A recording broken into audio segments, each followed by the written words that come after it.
here we are on another Monday night, 8:15, the time in the studios of Q95FM radio. Good evening, everyone. We do apologize for the delayed start. Those of you who were already tuned in to the radio station knew there was a special kudos to our Heroes program ongoing, where they featured and spoke of my colleague, former colleague and friend, Felix Henderson. And coming from this program, what we can do, what we can all do, is continue to say a prayer for Felix and hope and pray for the best.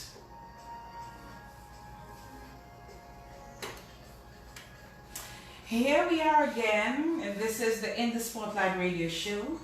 It is Monday, the 14th day of September in the year 2020, a year that many have declared as not a real year for so many reasons.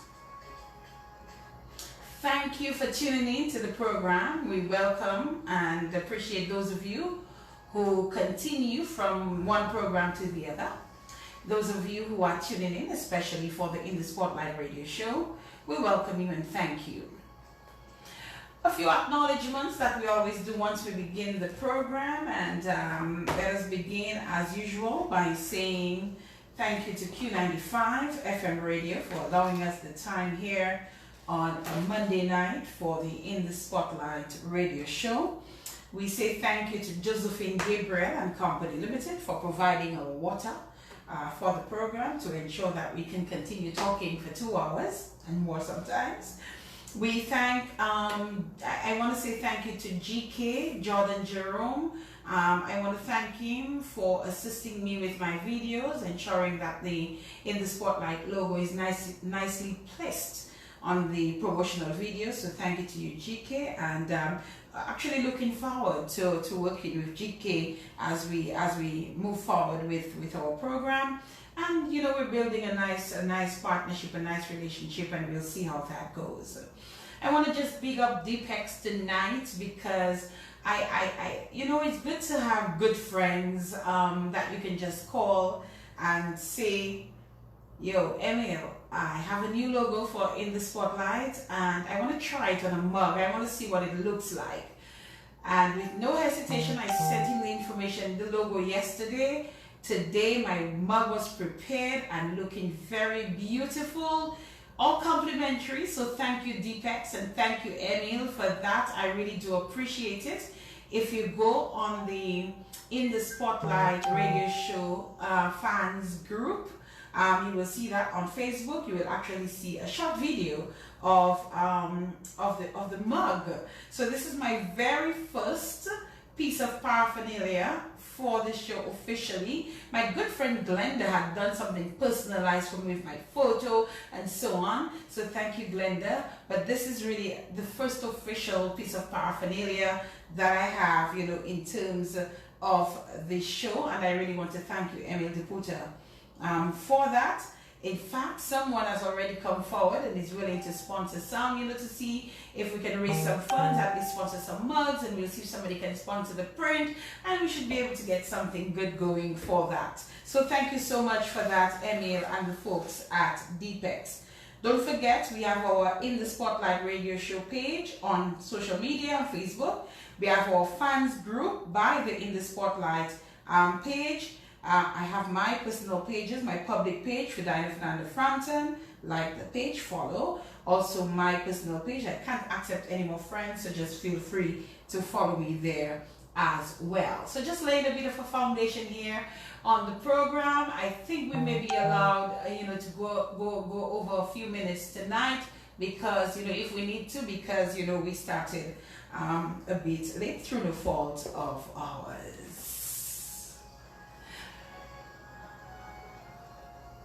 Those of you who are viewing us live on social media, we're happy to have you tuned in and locked in as well. 20 past 8 That's the time in the studios. Listen, this gentleman that I'm going to interview tonight will have a conversation with, like I like to refer to it. I'll tell you, I didn't tell him that before, but I love his voice. I just love the way he speaks, you know. And I'm just looking forward to just hearing it for the next 2 hours. It's just going to be absolutely fabulous. He's a priest. He's a former teacher.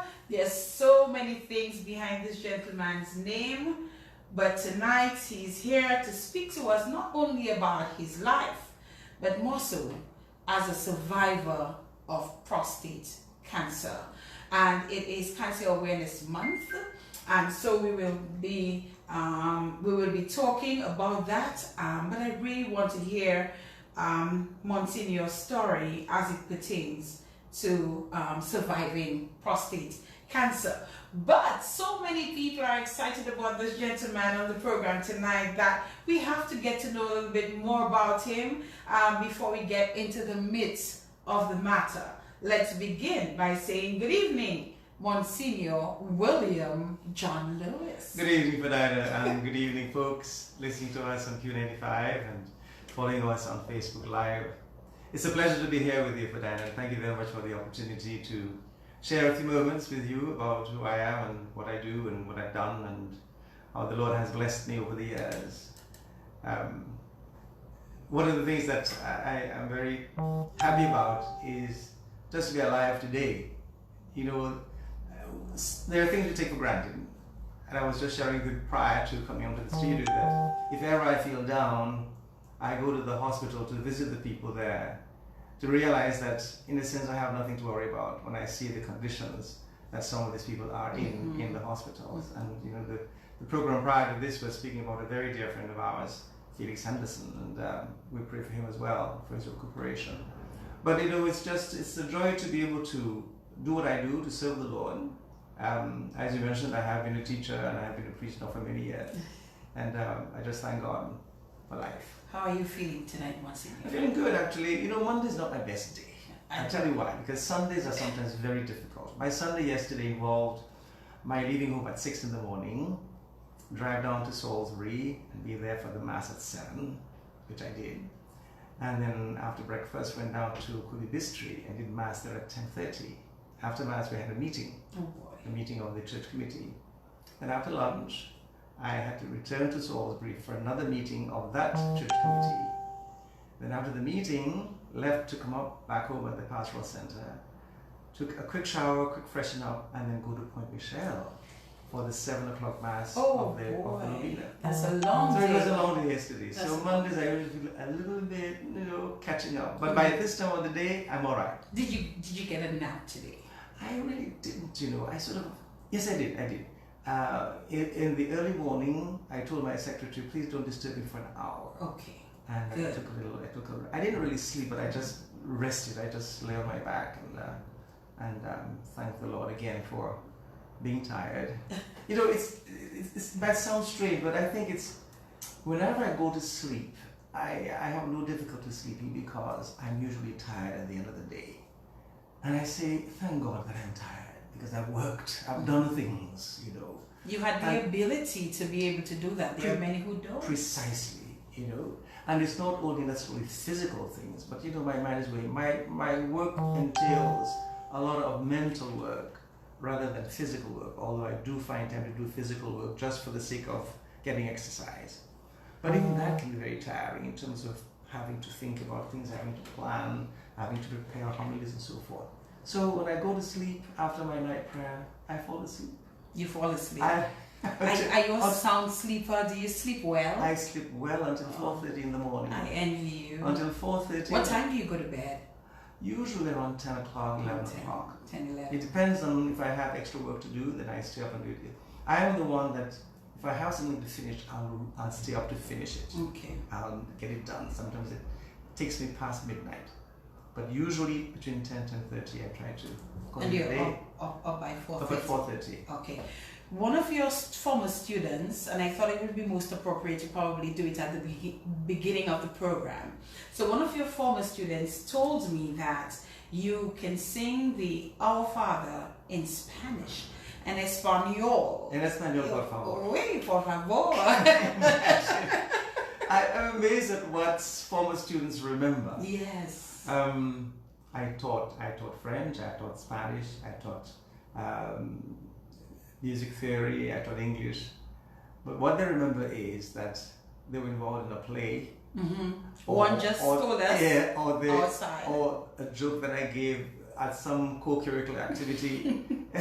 It's amazing. But it is that they remember, and I'm happy for that. And he asked that I ask you to do that. So I'll be very happy to oblige. You'll be very happy to oblige. Yes. So we're going to do that. But even before that, let me take a verse from Scripture. You know, I always begin everything I do with a prayer or with a word from Scripture. And today, Ferdina, we're celebrating a special feast in the church. Okay. It's a feast of the exaltation of the cross. What it is recognizing that salvation came through Jesus dying on the cross. And so the cross has special significance. And I always think that the most popular symbol of Christianity is the cross. So today we celebrate that, and the second reading of today is from Philippians. I'll just have to read it. It's just very brief. That's all right. Philippians chapter 2, verses 6 to 11. Brothers and sisters, Christ Jesus, though he was in the form of God, did not regard equality with God something to be grasped. Rather, he emptied himself, taking the form of a slave, coming in human likeness. And found in human likeness, he humbled himself, becoming obedient to death, even death on a cross. Because of this, God greatly exalted him and bestowed on him the name that is above every name, so that at the name of Jesus every knee should bend, of those in heaven and on earth and under the earth, and every tongue confess that Jesus Christ is Lord, to the glory of God the Father. The word of the Lord. Thanks be to God. So this particular section from Philippians is taken again to remind us of the humility of Jesus taking human form and accepting death in tremendous humiliation. I mean, death on the cross was the worst form of death. I mean, it was reserved for the worst criminals. And what is a symbol of degradation and shame and suffering has become for us the symbol of victory. We glory in the cross of our Lord Jesus Christ. I had Mass today, moving on, I had Mass today with the convent high school students. I'm their chaplain. And one of the things I told them that don't be afraid to study hard, because you go through the suffering, but at the end you'll have the glory. That's correct. At the end you'll get all your grades and everything, so that's part of it. And that suffering is part of the human condition. But if we understand it and go through it, we look beyond it to see what's there. Our Father. Our Father. Padre nuestro que estás en el cielo, santificado sea tu nombre. Venga tu reino, hágase tu voluntad, así en la tierra como en el cielo. Danos hoy nuestro pan de cada día. Perdona nuestras ofensas, como también nosotros perdonamos a los que nos ofenden. No nos dejes caer en tentación, y líbranos del mal.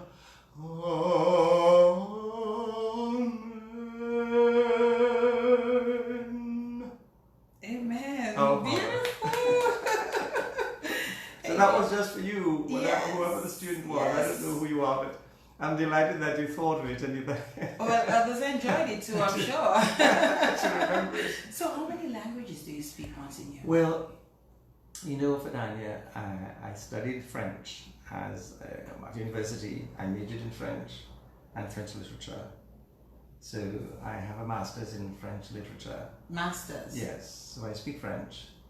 And as part of preparing for the master's, I had to prepare another language, another Romance language, so I studied Spanish. And and I went to Mexico first, then I went to Venezuela, and so I speak Spanish as well. Fluently. I speak Italian so-so.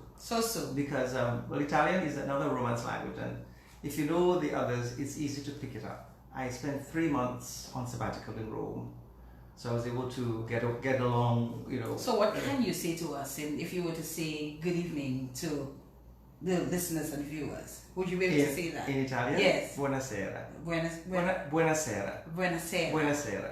Okay. Buonasera. Buonasera. Come stai? How are you? Okay. I studied German, but I don't really speak German. Very rudimentary. The thing is, I love languages, so wherever I go, I try to pick up whatever I can. But in terms of speaking, it would be Spanish, French, patois, and I'm still struggling with English. Are you? Yeah. But I have studied others that I don't have fluency in. Okay. Again, it's really nice to have you here this evening, Monsignor, and we're really looking forward to getting to know quite a bit about you before we get into the element of the surviving prostate cancer. So I do not know where you're from. I don't. I thought everybody knew that. No, I don't. Você já usa? Não. Não. Já cachacu. C'est vrai. Já cachacu. Moi sabe o terme pé a cachacu, o parish priest. Mais moi pas te sabe c'est là où sorti, é? C'est là où fait. C'est là où live. Ok, bon. Bord la mer cachacu. Bord la mer. Yes, I was born in Scotland. The 9th of 9 children. The 9th of 9 children. Right. Yeah. Number. Yeah. Number one. Oh, the 9th of 9. The 9th of 9. The last. The last. Yes. All right. Yes. The spoiled one. And I was fortunate to have two of my older sisters as my teachers in primary school. No they taught way. So I had to be the best student in the class. So I the zeroed in on me every time. And when I complained to my mother, of course she said they were right. Dorothy wouldn't do that for you unless you were misbehaving. So it was useless. Yes. But I was born in Scots Head. I went to primary school in Scots Head. And at 12, I began school in town at St. Mary's Academy. There's an interesting story there. Let's go. Let's hear it. The interesting story is that I passed the exam, but my parents were too poor to send me to school. They couldn't afford it. I mean, in those days, there were no roads. You had to go by cannot, by boat, And but my father, unbeknownst to me and the rest of the family, he got into his little boat and rowed it down to town, found St. Mary's Academy and the brothers, and spoke to the principal that his son William had done well and so on and so forth. He would very much like him to go to school, but he can't afford it. Is there anything they can do? And the brothers gave me a scholarship. Is that how it That is how I was able to attend St. Mary's Academy at the age of 12. Well, you see, clearly your father was not a proud man. He was not, clearly I can see that he was not ashamed to go and say, this is my situation, but I have this son, he's bright, he has done well, I need him to go to school. Exactly. So I'm sure that you thank him every day. Absolutely. One of the things I do, I celebrate the Eucharist every day in my little chapel at Mount Bruce. And since COVID, I've been on Facebook Live as well as we get tonight. And I have decided that every Friday I celebrate a Mass for the dead. Okay. And once a month I celebrate a Mass for my parents. Okay, good. I think it's the only thing I can do for them now, that if they do need prayer still, that they would receive the prayers from their own son. I mean, many people ask me, Father, say a Mass for my father, and I do, and so forth. And of course, I can't leave out my own parents. Indeed. So I do that, and every Friday. So, and I say that so that the people who are watching, the people who are following, know that it's a Mass for the dead, and they pray for their own dead as well. Okay. So we've already established that your father was a humble man. So tell us more about him and about your mom as well. Oh, my father was very tall and handsome. Is it? Dark. Francis John Lewis. And, well, since I was the youngest of the family, I knew him as already a grown-up man. And at that time, he had left the police service. He had been a police officer in St. Kitts. In those days, they tried to get you out of your own country to serve. So he served in St. Kitts. And at that time he was already out of the police service. He never explained why he was out anyhow. It didn't matter. At one time he also went to Cuba to work in the cane fields. So he spoke a little Spanish now and then, a few little words here and there. But he was a man who loved books, who loved reading. By that time I was born, my eldest brother Stevenson was already in Trinidad. And he would send my father the Trinidad Guardian, the newspaper. And there were piles of that in the house. And every book that he could get his hands on, he had them. So I grew up within this ambience of learning and wanting to study and so on. He always had things. And the other thing about my father was he was a musician.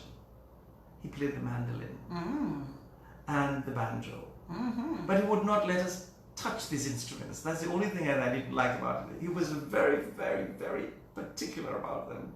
But when he played, I mean, we sat there and we drooled, we were just in awe, you know. And he was the greatest storyteller of all time, honestly. Again, no electricity. So the full moon, the children of the neighborhood would come to our yard, and Papa would give us a story. Is that how you call him? Yes, I called him Papa, but Papa. I mean, yeah, you know, he had a nickname, Jupa, but and most people call him Mr. Francis, or Mr. Francis, but Papa would give us a story. But then when I tell you the man tell a story, God, because you see, he gave it and he made up his own songs, and he would you would see the thing in your mind's eye. And although he repeated the stories over and over again, we loved to hear them. All the same. Yes. Like they were new stories. They were new. Fresh. This and that and the other, you know. And when, for example, he would tell the story and would miss a line, he said, "But Papa, you forgot to say that." I said, making sure that you were all awake. And then you go back to it, you know. He was also, what I shall say, very revered in the community. He was the village scribe. The village scribe. What I mean is that he wrote letters for people. In those days, people were going to England and writing back, and of course, not many were literate in the village. So they would come to say, "Moshe Francis, motapalet, liba mosupli." And then he has to respond. So he has to read it and translate, of course, in Creole for them. And he'd say, they would say, "Well, so he had to respond. And of course, he would write, and said, "Dimon Saudi," because he has already written back, you know. He said, "Well, I wrote that we received the letter and we received the money that was in it, and we're very grateful for it," and so forth. Yes. Tell him I'm telling him to, and so he would do that as well. Oh. So he was well known. So in a sense, he knew everybody's business. Not that he spoke about it. No. But they trusted him enough with their business. So he spoke, he would, and of course he did that free of charge. He never charged anybody. He was also a barber. He always cut my hair, and a lot of, he did that as well. Okay. You know. But most of all, although he was not terribly educated in terms of formal education, he was brilliant. I think if my father had had formal education, he would have been a university professor. He had that quality. You know. Absolutely. His brother, by the way, was F.J. Lewis. S.J. Lewis, Samuel John Lewis. Do you know anything about him? No. He was the principal of St. Mary's Academy. Oh! The father of Ozzie Lewis. The father of Erica Williams. You and Ozzie are related? First cousins. Good evening to you, Ozzie. Yes. Interesting. So he was FJ, and my uncle Sammy was SJ. Okay, all right. So I suppose Sammy had the chance to get a formal education, so he was able to do all those things, but my father didn't. But I really think that if my father had, it would have been excellent, brilliant. brilliant. Absolutely. Yes. You know, put it this way: he did not have formal education, but he was a very intelligent man, very bright, and very clever. Okay. You know, so all these things. So that was my father. And of course, I'm going to ask about your mother. Of course, my mother. My father was tall and dark and very handsome. And very handsome. And my mother was petite and fair and very, very delicate, but also very, very beautiful. Oh. Yes. Should have brought a picture of her face. You should have, yes. so we could see. So in my family, we have all the shades of color. Yes. You know, yes. we have those of us who are come out a little lighter, those a little darker, and so on. Yes. Okay. My mother was, what shall I use for? She was a very charming woman and very loving. She was the godmother of, I think, half the village. Mm-hmm. Her name was Hilda, but everyone called her Dida. And for her, everybody was Nenen Dida. She was the godmother, and even those that she wasn't formally the godmother, they all called her Nenen Dida. Mm-hmm. And what she was most of all was her generosity. A very generous woman. I remember once that, you know, it seemed that whenever it was lunchtime, the village community knew that, or the children of the village knew that, and they would come around the house. And she would never turn anyone away. Even with 9 children? Whatever she had, she would share. Of course, by the time I was around, some of them had left the house. Okay. So I grew up with basically my older sisters, Dorothy and Octancia, my brother Robert for a little while, until he went to England. He left to go to England when I was 12. So the others had already left. I had a sister who was already married. My other sister was doing nursing at the Princess Margaret Hospital, and my eldest brother was in Trinidad. So basically, it was 4 of us growing up. But the children would come around, and she would share the meal. Everybody got something. To the point where sometimes we complain and say, "But Mama, ukaba you took magia," and he would say, "Hashemos." And then she would continue to tell us, "You have me and your father. These children don't have either father or mother, or they don't even know who their father is." Or, you know, she would explain to us, to show us how privileged we were in all our poverty, that we were privileged to have both parents. Sure. Whereas some of these children didn't have what we had. And therefore, if we had had a meal in the morning, that would be enough for us, because they may not have had a meal for 2 or 3 days. I remember that. Generous to a fault. And I think all of us, the whole family, have Picked that up on quality. that. Oh yes, we all have that quality. And she was that. She was a lovely person who loved her music and her dancing. After Mass on a Sunday, of course, we always went to Mass. Sunday was, you don't miss. You don't miss Mass. You don't ask if we're going to go to church. You know, Sunday's church. You walk from Scotshead to Soufriere, either to the Children's Mass or Guan Mess, which is at 9 o'clock. And after Guan Mess, of course, you have to visit the family. You have to go and see cousin Titi and cousin that one. And when we complained, she would say, "Hush, you have to know who your family is." But you see, for them, it was a chance to socialize as well. And then they would go back home to the community in Scott's Head, and there was a big tambourine tree. And in the afternoon, they would dance their ballet. Ballet? Of course. After church? Yeah, they would dance their ballet, they would dance their thing. It was lovely. So they loved their music. She had other sisters who also loved their music. You know, there was another one, we called her Nenen, Florence was her name. And she was beautiful also. She loved her music, and she was a great dancer. Is that where you took that from? Because when you came here this evening, actually, I said, "Monsignor, where's your guitar?" Yes. No, I think both your parents. Both my parents. I think the music was there, although neither of them had any formal training, of course. And my eldest brother Stevens also played the banjo and the mandolin, and I picked up the guitar later on in the years and so forth, and of course singing.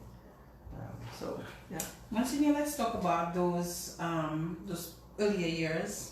What were those like in your community as a young boy growing up? I had a beautiful childhood. You know, what I remember is going to the sea almost every day. You know, life was very simple. You know, there wasn't that much to do, but we enjoyed what we did. So the sea was there. The sea was our, what shall I say? It was our mother and our father and everything, and where we went to for solace, where we went to play and so forth. And learning to swim, nobody taught you just learn to swim one day. One day you almost drown and then you swim. You know, you follow the older ones going a little further up, and you go, and all of a sudden you can't stand up anymore, and you learn to swim. But again, being the youngest of the family, I think I was privileged, if you know what I mean. You were spoiled. I was spoiled, but I was privileged. They say usually the last one is the spoiled one. I was spoiled per se, but But I had good, I had the privilege of having others ahead of me who, this is why I put it. I say by the time I arrived, my parents knew how to raise a child. Okay. Because they had raised 8 children. Mm-hmm. They had made all the mistakes, if you want, with the previous 8. So now they knew how to raise this one, although every child is different. Mm-hmm.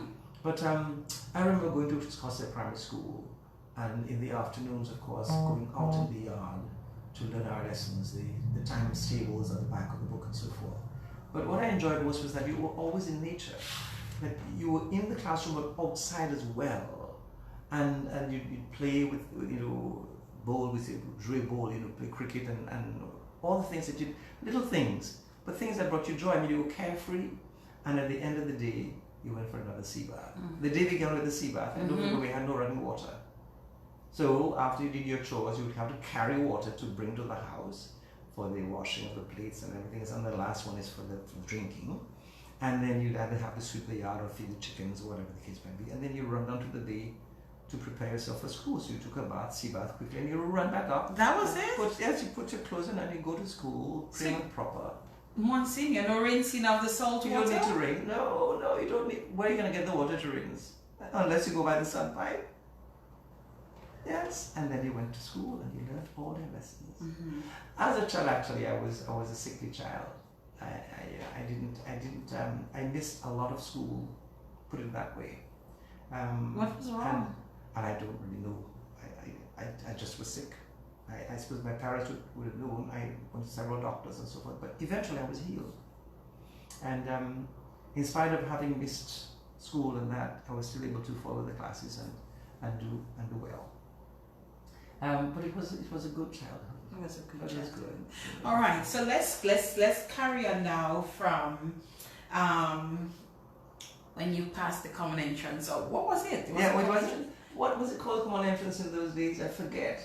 But whatever it was. Whatever it was. School leaving or whatever it was. That exam. At age 12. I was 12. At 12. Your Right. dad went Down to the brother's house at St. Ives and spoke to Brother Houlihan, who was the principal at the time.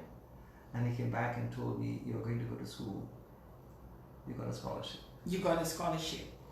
So I'm eternally grateful to the Christian brothers, for that opportunity. So I began school. Now, fortunately, my eldest sister was already married in town. They lived at Pottersville. So I had a home to stay. Mm-hmm. Because again, with no roads, Mm-hmm. it's impossible. You'd have to find a place to stay in town. So you'd come down on the boat at the beginning of the term, spend the term, and then go back home for Christmas and that sort of thing.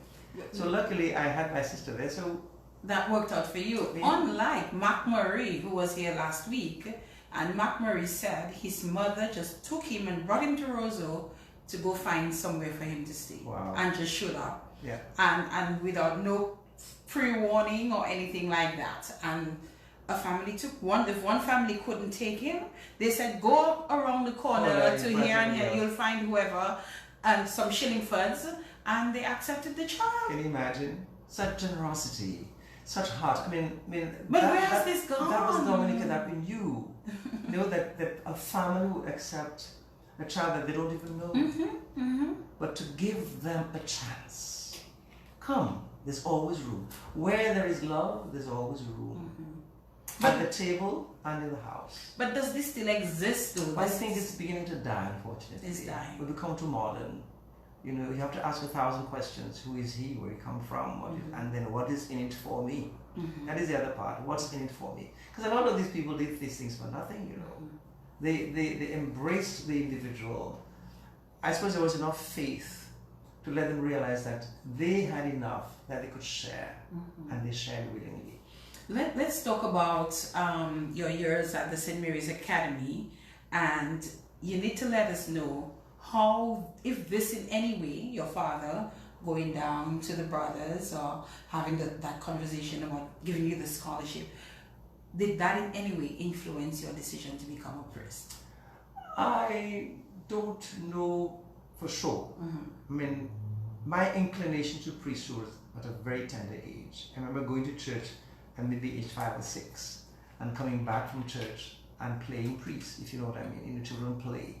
So I would take a little cup and I would take a little saucer and I would play priest. You know, it's incidentally, recently I saw a video of a little boy. He could be more than 4 or 5, and they were speaking Portuguese. So it was maybe either Brazil, and he was all dressed up as a priest, and he was doing the mass, playing it. You know what I'm saying? You know, and he was going through it.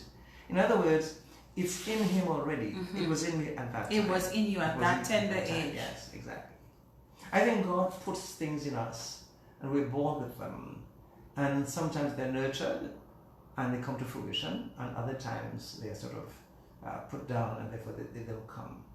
But I think priesthood was in me from the time I was in the womb. You know? Before I formed in the womb, I called you, I created you, you know, that kind of thing. But in terms of going to school, I went to school at the age of 12, put in second form. Oh, you went in at second form? Yeah.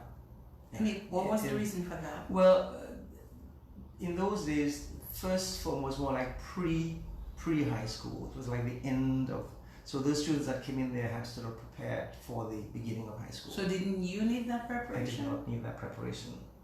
I was smart enough. All right. So at age 12, I started in second form, and I went through a course through all the years, and did my GCEs and got my lessons and did some more at the second time. So, and all these years, in a sense, the thought of priesthood wasn't really there, but the thought of serving God was there. So that by the end of my fifth form years, I had sort of decided that I was more inclined to the brothers. I see. Because by that time, I was so heavily influenced by the brothers. I mean, I loved their attention to the students, the way they taught, but also the extracurricular things that they did.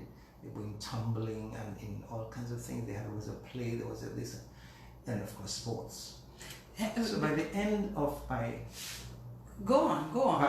Of my years there, I decided to join the brothers. Tell me about the brothers. The Christian Brothers were this group of men founded by Edmund Rice in Ireland, and their work is basically education.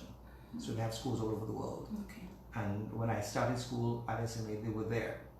The school had been founded before a few years before they had come, and they were there.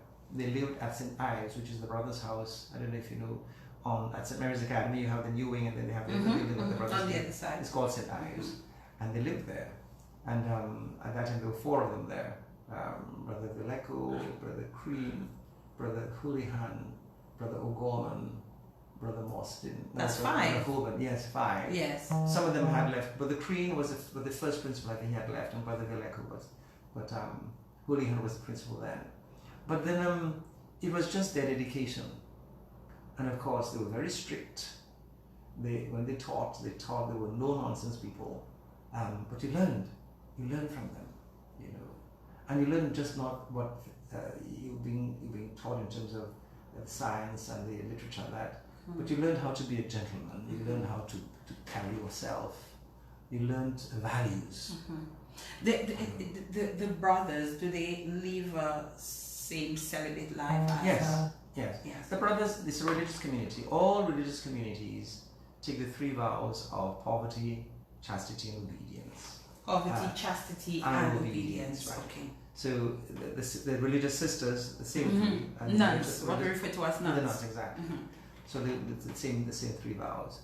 Basically what it is that you say, well, my poverty means that whatever I have belongs to the community. I don't really have anything. If I need anything, I will ask and they will give it to you. Although you never really were in want. I mean, if you needed something, you would get it. But that you never owned anything. You didn't own anything. Chastity meant that you would not marry, that you lived a celibate life within the community. And then obedience meant that you were obedient to your superiors. Their voice for you was the voice of God. That you obeyed them, so that if you were transferred to another school, another place, then you were transferred. You didn't question it. You know, although in later years they would consult. They would say, well, we think of sending you to such and such school. What do you think? Yeah. But in the very beginning years, you just said yes and went. You know, So you graduated, and you already knew you were going to become a brother. Right. So I asked. You knew you were not going to go into the world of work. Right. You were going to move on to Right. be a brother. How does that process take place? Well, what happened was, first of all, when I asked, I think I was 16. You were asked. No, I asked to be. When to you become, asked. When I asked Okay. to become a brother, I was 16. So they said, well, you're still a bit young. Think about it some more. And I started teaching at St. Mary's Academy. That's where the teaching comes in. I started teaching there as a student, well, not as a student, but I mean as a young graduate from high school, together with people like, who taught me, let me do that first, who taught me in school was Brother Jermaine, but he wasn't a brother yet, it was Egbert Jermaine, because he had just finished school himself prior to going to study. Robert St. John, who taught me, and there were others there, Skeffington John, and there was Clem Lewis was the secretary. So these were the people who were there at the time. And then I taught for a year as a young, I would say, a student teacher then, prior to going to the Christian Brothers. So at the end of the year then, they felt that I was mature enough. 1 year? Yes. Okay. I could go on. So the papers were signed, of course, because they had to go to interview my parents. Mm-hmm. Yes. I mean, you don't make a decision like that. So the brother who was in charge of vocations went to Scott's Head and met my parents and said, your son is talking about this, what do you think? So you see, it wasn't just, well, we'll just take him and send him. No, my parents are right. And my parents said, well, we don't object. If that's what he wants, let him go. And that was it. That was it. And so take us through the process of that. So the conversation happens with your parents, documents are signed. Do parents have to sign as well, or just the parents didn't have to sign? No, just give their consent. Mm-hmm. And then the next thing was to go to America to join the brothers. So I went to the United States. It was in the summer of 64, I think. Right? So wait, you first taught 1 year as a student, as a layperson, teacher, right? yes. And then I went to join the brothers to train as a Christian brother. I see. All right. So I went to America, and now prior to my going, the year before I went, 2 students had left from the St. Mary's Academy to go to join the brothers. One of them was Ignatius Alexander, was the brother of Father Alexander, whom everybody knows. Yes. And then I went the following year. So when I went to the States, we had the postulancy the first summer, the first few months as postulancy as a postulant. And then wait, pause. What is that? A postulant is the person who is sort of looking forward to becoming a brother. I see. So you haven't really been accepted. You've been accepted to become a postulant because you're still discerning the call. Oh, it's like being engaged to be married. Correct. All right. So then you go through that. That is first usually a few months. Then at the end of that, if you survive, then I like that. If you survive, yeah, then you receive the brother's habit, which is the soutane, the gown that the brothers wear, which is a Roman collar, a black gown with a belt. I see. And I think I've seen that. It's a very formal celebration, a very formal ceremony. Very much like being ordained. You receive it, somebody has to put it on you, and then you prostrate and everything, and then you become a novice. A novice. Right. How long is that period? The novitiate is 1 year. So 1 now year. you're a novice now, and you begin your spiritual formation. Mm-hmm. So you learn about the brothers, mm-hmm. You do some theology courses, you do spirituality, mm-hmm. You have your prayers, your daily prayers at different times and so forth. But also you continue growing, and so you have sports and manual labor and so on and so forth. So that is 1 year novitiate, it's called. And again, you're still discerning the call, because in a sense you can leave at any time, because you don't have vows. At the end of the novitiate year, if you survive the novitiate year, then you ask to make your first vows. Then you take the vows of poverty, chastity, and obedience for the first time. Okay. And that is only for a year. 1 year. Wow. So that's 2 years so far. Right. All right. And for that year, because again, you're still discerning the call, nothing permanent. And you keep taking the vows for 1 year each time for about 7 years until they ask you now, do you think you're ready now to make your permanent vows? 7 years. Yes. So it's a process. I mean, it's a beautiful process too, because they realize that you're growing. I mean, I'm going at 17. You're still young. You can change your mind. You can still change your mind. I mean, a few girls could probably, you know what I'm saying, 17, 18, 19 years. So to grow in the process, go through, so that at the end of the first year, novitiate year, you do the scholastic year, where you begin to do more formal studies in philosophy. At the end of the scholastic year, then you go to the campus of the college, Iona College, which is for students of all walks of life. But the brothers have their own dormitories and their own residence. And you continue the last 2 years of your formal university education. So at the end of that, you earn a bachelor's degree. But you have, not besides the bachelor's degree in your chosen field, you also have your philosophy that you had and your theology that you took as well. So when I graduated in 68, I'm mixing up the years now. I think 68. I had a bachelor's degree in French, and I also had enough theology and to have a minor, if you wanted, in theology. And that was sort of the normal thing for all the brothers, because we aimed at, we were going to teach, you have to teach religion and your chosen area. My chosen area was French. And Spanish. But you have to teach religion as well. So you had to do that. So most of the brothers would either have a degree in theology or at least a minor in theology, plus a degree in mathematics or whatever else they study. A total of how many years, Monsignor? Altogether, that I remained a brother? No, the getting to that stage. The formation, 4 years. Yes, 4 years. 4 years.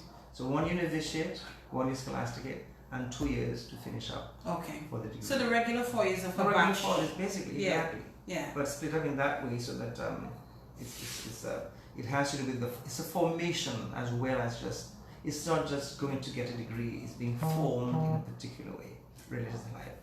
During this process, Monsignor, did you at any time have the thoughts of, no, I do not think that this is what I want to do? Of course. You did? Of course. And I think that's a beautiful thing, you know. I think if I never did, it would have been not as interesting. Because part of discerning is to weigh, to have both things in the balance. Not that I was disenchanted with what I was doing or was being treated badly, but you have to weigh the balance. Especially when it comes to making a final position, a final choice. As I said, you took the vows every year, and then you have to make your final vows. At that time, you have to really sit and discern.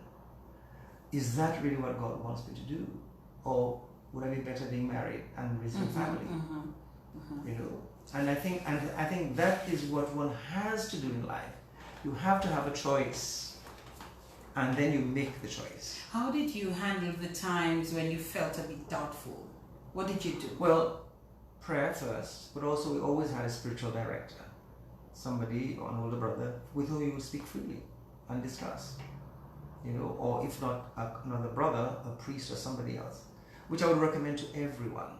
You know, 2 things I recommend to everyone: that they go into religious life, at least for a time, to experience that sort of discipline and discernment, and have someone that they can speak to freely, somebody older and wiser, who will speak truth to them. That's important, to speak truth. Not just to say, yes, that's what, but to speak truth. To look at you and say, I see you doing this, I don't think that's right for you, or I see you doing this and I think you have it, go for it. Like we would say, to be real with you. To be real. Exactly, to be real. So Monsignor, you completed? I completed my bachelor's degree. And the graduation and so was done in the US? In the US. All right. And I started teaching. In the US? In the US. Because that's what the brothers did. Right. So as soon as you graduate, you are assigned to a school. And mind you, because we are educators, it also meant having professional training in teaching. So the first thing is provisional certification. So you get provisional certification from the state of New York, which means that you can teach in all the different schools. And when you've earned your master's degree, you get your permanent certification for the state of New York. And of course, it's equivalent to or most of the other states in America. So that which means that you were able to teach anywhere, in any of the just schools. about anywhere. Right. All right. So I started teaching in a school called Monsignor High School, and that was located in Staten Island, New York. And I taught there for 6 years. 6 years. I was the only black person there, the only black individual, until the last I taught there when we had one student from Haiti, and he was the only black student in the enrollment. You have to tell us what that was. Well, it was wonderful. It was a great experience. I mean, I was fortunate in the sense that,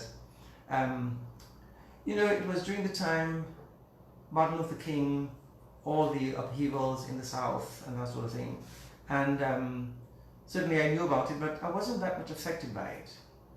I knew it was happening and segregation, all that, but I wasn't really touched by that, and I must say I didn't really experience any sort of racial discrimination in all the years that I taught in the United States. Good. Not from the students. Not from the students. Not from faculty or anything. Staff or anything. Exactly. Which was a blessing in a sense, but I mean, but in a sense, I wasn't really conscious of being black either. I was just me, doing my thing, So at that school, I taught French. Then it was during that time also I began my master's degree at Seton Hall University in South Orange, New Jersey. So you go to school, you teach, and then of course in the evenings you go to class. So wait, you taught in Staten Island, and then you went to school in New Jersey? Correct. Okay. In the evenings. In the evenings? Yes, for 2 years, and then in 1972 I graduated with a master's degree in French literature from Seton Hall. Nice. So you're teaching and you going to school, because you see, as educators, the brothers, you have to continue learning. You don't just stop. You never stop, and you do that. And in terms of co-curricular activities, I would play my guitar in class and all that sort of thing. But what I also did then was I studied judo. There was a judo class in the school, and they wanted a moderator. And one of the students says, "Brother, we want you to be our moderator." I knew nothing about judo, nothing. I said, "What is it?" He said, "Well, it's martial arts." And I said, "Me, martial arts?" He said, come. Well, I loved it. So I went from the white belt, which is the beginners, to a yellow belt, to an orange belt, and then to a green belt, and then to brown number 1 and brown number 2. I didn't go to black. I didn't go to black because it meant competition, and I just did it for the fun of it. Okay. It meant competing and that sort of thing. So I just enjoyed it. To the point where when I came back from the States after teaching 7 years in the States, I came back to SMA, I started doing a judo class here, And in fact, now and then I meet one individual who reminds me that we did judo together here. Don't ask me to do judo now, eh? No. I mean, my bones would break in. This is stuff that you remember that you can't do anymore. Right. It was good. It was really good. It was a good experience. It was part of, when you're in education, you can get very heady. You have to learn this, you study this, and something physical. Something physical. And so you came back to Dominica? Came back to Dominica. After teaching for 6 years in that one school, I was transferred to another school in Rhode Island. Okay. Yes. You kept in the New York area. Bishop Hendricken High School. I taught there for 1 year. So a total of 7 years altogether in America. And then I was transferred to St. Mary's Academy, my alma mater. And then my dream came true. And that's always what I always wanted to come back to teach. Was that your dream? Oh yes. Yes. Come back. Yes. I mean, I became a brother, and the dream always was that I would come back home to teach and be stationed here. But of course, the experience I had in the States was also very good. Very good. So. And so that brings us to our poll. So we did a poll asking how many years did you teach as a Christian brother at the St. Mary's Academy? And the lucky answer is what, Monsignor? 7. It was 7. Yeah. And I think we had more people saying 7 than any other response. So that is good. Yeah. So Monsignor, how is the decision made to where you go? Did you ask to come back to Dominica? No. Again, the superiors look at the situation worldwide. Well, in this particular it was province-wide, because there were 2 provinces, the American province and the Canadian province, and they joined to have one North American province. And they would see the need in whatever schools that there are. And they say, well, we need a French teacher in that school. You're a French major. We're sending you there. And that's how it was made. Okay. But in our case here in SMA, Ferdina, I don't know if you know this, but it was during the Black Power movement and all that sort of thing. And the brothers had left SMA, and Cardinal Felix, who was Father Felix. I want him to come on. Yes, he took over as principal of the school until 1975. And in 75, then the brothers returned. So they felt that with that sort of history, it would be good to have local brothers come back. So Brother Jermaine was principal, and I came back, and we had another one who was from Port Michelle, Brother Peters, Calvin Peter from Port Michelle. So the three of us were their local brothers, and we still had one or two others, but so that was why we came back then to continue in 1975. 1975. Right. Were you born yet? Not yet. Don't tell us. Should I spill? So you came back to Dominica, St. Mary's Academy, and that was your dream. Right. And you were happy to be able to be back home and working with your people and teaching your country's children. Exactly. And you're going to tell us a bit about that. Well, people always say to give back. But I always felt that if I went to study, if I want to learn anything, and my dream would be to go back and share that with my own people. You know, the very same way that they came to teach me, I want to go back and teach those who are coming after me. Right. So that's it. That was it. Yeah. And you did 7 years. 7 years. And you taught French? I taught French. I taught Spanish. I taught English, of course, and English literature. I taught music theory, rudiments of music theory. And a bit of drama. And religion. I didn't really teach drama, but we produced plays, Godspell.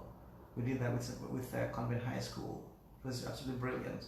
And Joseph and the Amazing Technicolor Dreamcoat. We did that twice actually for the anniversary of the school as well. And they were big productions with costumes and music and so forth. I mean, we had good musicians, Leng Sorrento, the wife of Sorrento. She was fantastic there with the music. And of course we got other musicians coming out. But one of the beautiful things about that, Ferdina, is a lot of the young people who were in those plays have gone into music as well, or dance, and they've excelled in that area. Some of the Calypsonians, they remind me that, you know, we studied with you. And just recently, in the last year, a former student who is still here in Dominica said, and now he plays the guitar, he plays the drums, he plays the organ and so forth. He said, brother, you that taught me, you know. I said, he said, you didn't really teach me, but you inspired me. He said, you used to come into the class with your guitar, and I said, used to think, one day I have to play the guitar like that man. And now he plays better than me. He's better than you. Yeah, he plays other instruments as well. What was most important to you, Monsignor, in terms of teaching young men at that age, you know, the delicate age? Watching them grow. They came to us as little children, if you want, at age 12 or 13, and they left at 16 and 17. And it was to see the transformation, you know, that the few short years, and how they grew, not only physically but mentally, and how they grew, how they developed to be good human beings, you know. And that was really my greatest joy. Your greatest joy. I mean, I enjoyed the teaching, and I think I still teach even as a priest. But my joy was to see the development of the individual from the first days that they came to us and the day they graduated. What do you think your students remember the most about you as a brother and as a teacher? Well, you'd have to ask them, but if I can take from what I'm hearing from some of them, it's the fact that I was able to do different things, call it well-rounded.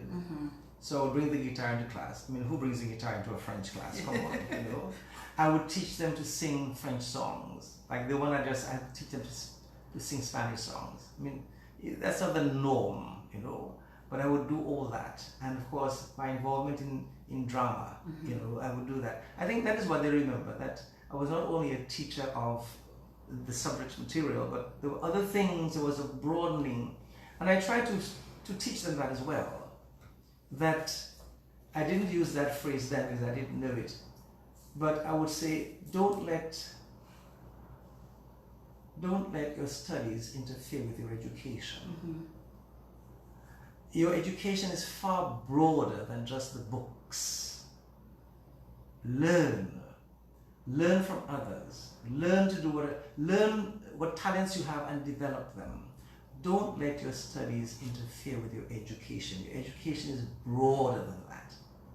And I think that's something that I believe myself for my own self, that my interests are very varied, but to pass that on to others as well. When I was in Rome, I had a sabbatical in Rome a few years ago, and of course, at the university there, the students are very intent on their studies. They're sent by the bishops to study. I mean, they better get that master's degree or licentiate or doctorate, you know. And some of them never left the school really to do anything else. And I would say, my God, the Colosseum is just next door. Have you gone there? I know you've gone to St. Peter's Basilica because you must go there, but have you gone to the Trevi Fountain? Have you gone to this place? Have you gone to that place? The Roman Forum. Thousands of years of history right there. You haven't been.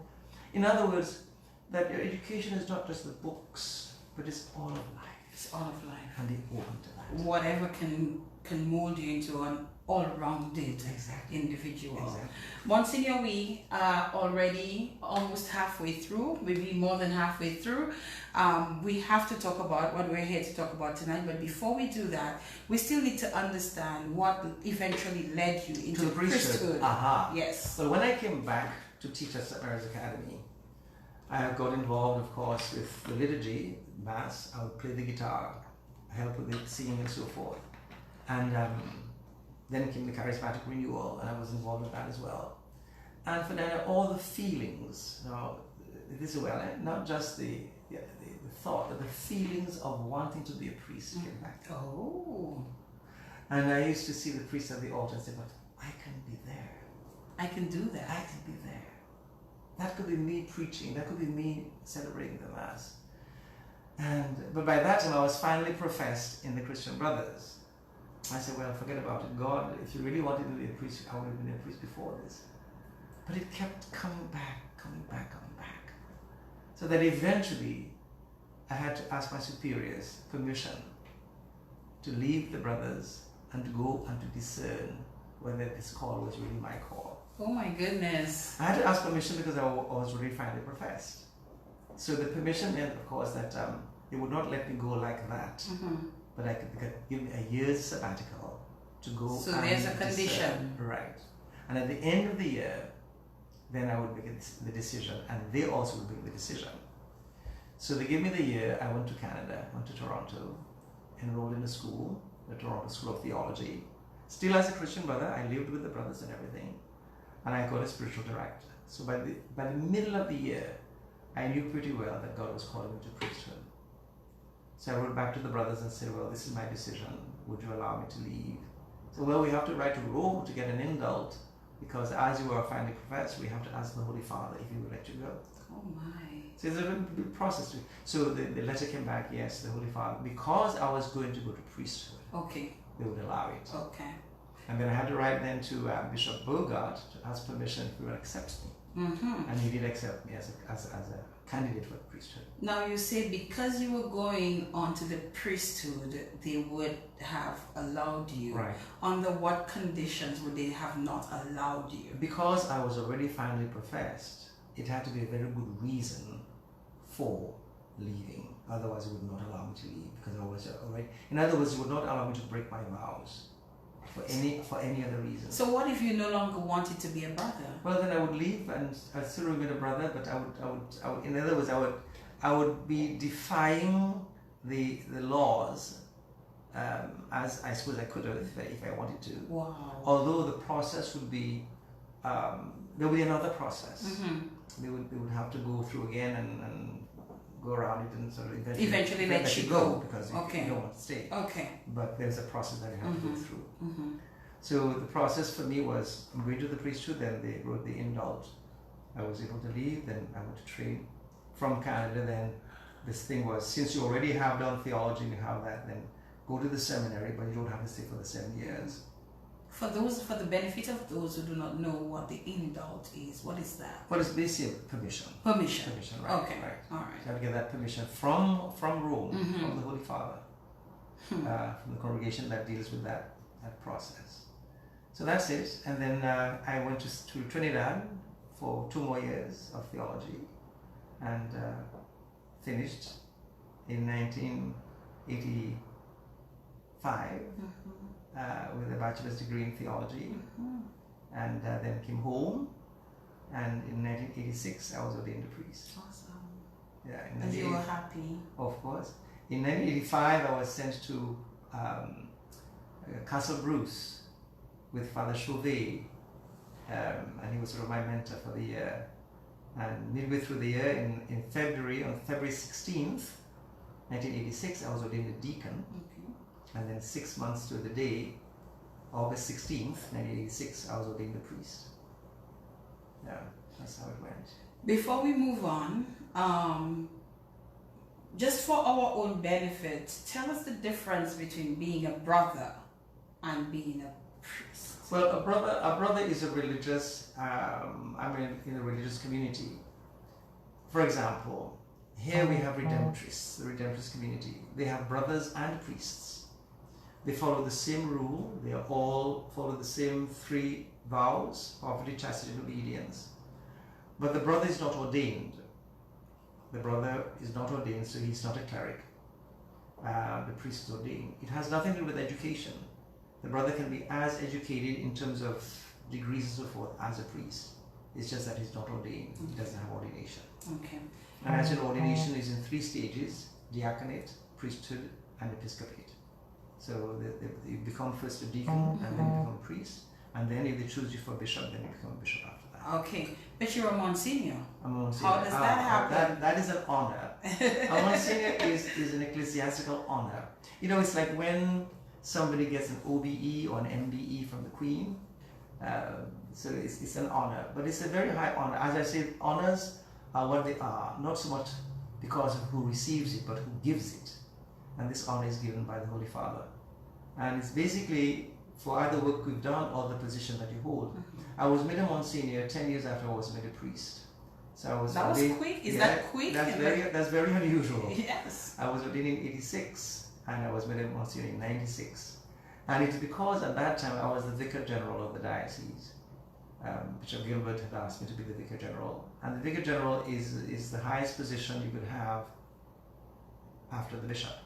So the bishop is the one in charge of the diocese, and after him is the Vicar General. So Bishop felt that his Vicar General had to be a Monsignor. So he put my name in and made me a Monsignor. And you're still a Vicar General? At the moment I am Vicar General. Again? I was. And then when the new bishop came, of course, when the new bishop comes, first of all, when the bishop goes, that office ceases because obviously you are his Vicar General, he's not there. So when the new bishop comes, of course, he can choose anybody who wants to be Vicar General. And Bishop had done that, and now he's chosen me. He's chosen you. Again. And there you are. So in a nutshell, Monsignor, and we're really going to move on after that, what has priesthood life been like for you? Oh, fantastic. Fantastic. I mean, the years go by so quickly. I just celebrated 34 years. And I 34 years of priesthood. I was ordained in 86. And I'm saying, where did the years go? But then I say, but the years went from Castle Bruce to Granby, from Granby to the cathedral, from the cathedral to a sabbatical. Sabbatical? Yes. You took a sabbatical? I went for a sabbatical, and during the sabbatical I got a master's degree in theology. Came back and went to Point Michel and Soufriere, then back to the cathedral, and back to Castle Bruce, and now the pastoral center. So it's been, things have happened. And but more than that, what I think I enjoy my priesthood is being able to serve, being able to be of service to the people. you know. And people I sometimes don't even know. I mean, those who are in your parish, you know them well, but because you're a public figure, people know you from others, and they come and say, well, Father, I heard about this, can you do this for me? Can you pray with my mother? Can you pray for this and so forth? And you just rise to every occasion. And the variety of things that a priest does is just interesting. It's a very interesting life. You never stop, and you're involved in people's lives from the time they're born until they die. Are you in a position that you are comfortable? Where is that the final place that you would like to be, or is there a preference that you have, especially at this stage in your life? What I would say is, you know, I enjoy doing what I do now, but I've always enjoyed doing whatever I did in the past. Okay. And my own outlook on life is, I have never refused the church. And if the church asks me to do something, I will do it. Okay. So at the end of my time in Rome, the bishop said, "We would like you to be the director of the pastoral center at Mount Bruce." I said, "Fine. No problem. No problem." It means teaching again. It means formation, adult faith formation, forming individuals in the faith. That's what priesthood does. Mm-hmm. Whether in the parish, or whether you are at the pastoral center, or whether you have a special mission, it's all that. It's all working for the Lord. Mm-hmm. And so it's for me, it's whatever it is that I can do, where I can use my talents for the glory of God and for the benefit of the people, I will do it. So at the moment, I don't have a parish. No. But as I just was telling you, I serve in whatever parish that doesn't have a priest. So for the last several months, I've been doing Coliho and Dublin and Salisbury and Colibistry. About a month ago, Coliho and Dublin got a priest. So now I'm doing Salisbury and Colibistry. And when they get a priest, well, I'm sure I'll find somewhere else. Exactly. Just a few things. I cannot go back and read what's on the Facebook Live, but a few persons have been sending me a couple of messages before we move on. Someone says, "I loved hearing Father John Lewis sing. So much so, I asked him to sing at my wedding way back when I was in high school." My wedding way back when I was in high school? Did you get married in high school? Anyway, I suspect there may be some, but he said yes, and he asked me to intern sing at his funeral. Not sure he remembers that. My favorite priest could listen to him forever. Do you know who this is? No, I have no idea. Oh, okay. Well, I have no idea either. They didn't say that. So did I sing at her wedding? Apparently you did. Oh. Someone else says this is one of my favorite priests, and then somebody was sending me some messages there through. Somebody even has a photo. I may not, Deacon. A very good evening to you. Thank you very much for Father John Lewis's interview. Deacon Jeffers and I were raised by him, and because of his guidance and mentoring, that's why I am what I am today. He may not know much about me. You won't believe how happy I am watching this program tonight.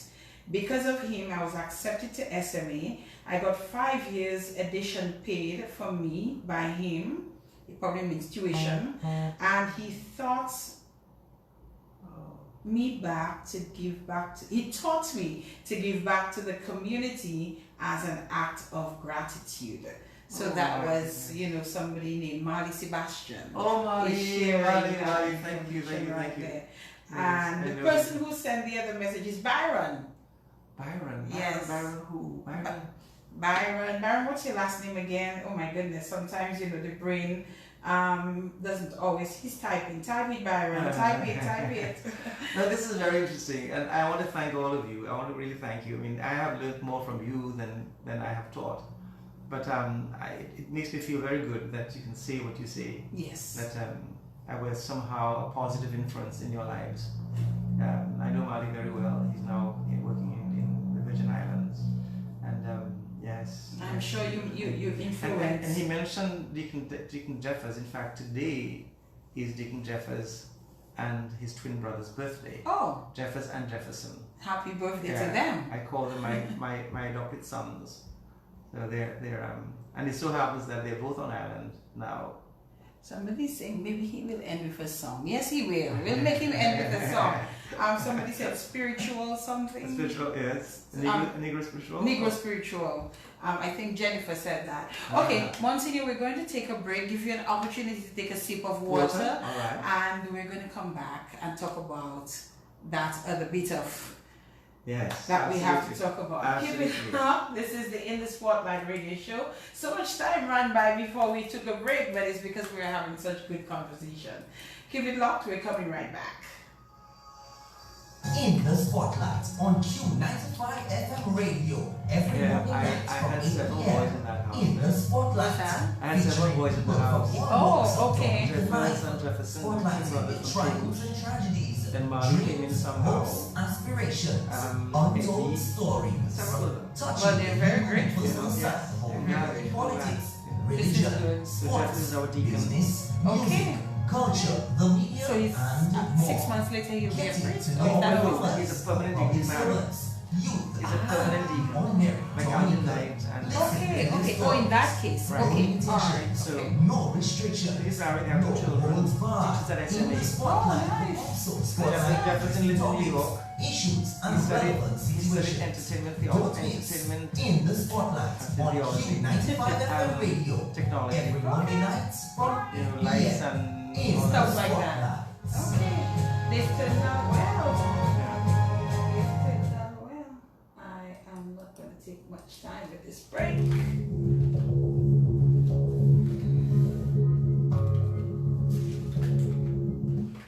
And we are back. Not wasting much time tonight at all.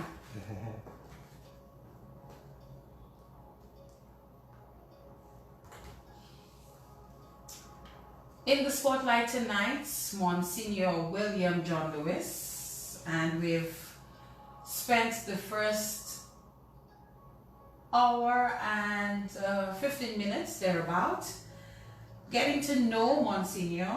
We learned that he's from the community of Scott's Head. Mm-hmm.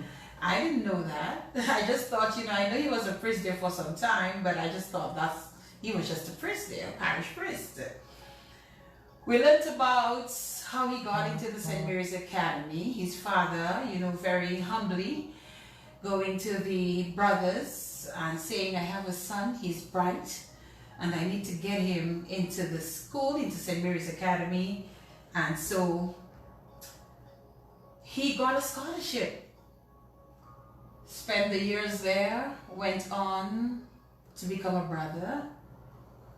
Actually, he shared quite a bit with us about his parents as well, which I always think it's always important to know about someone's roots, where they come from. And that was some good information to learn as well. He was the ninth of 9 children, the last.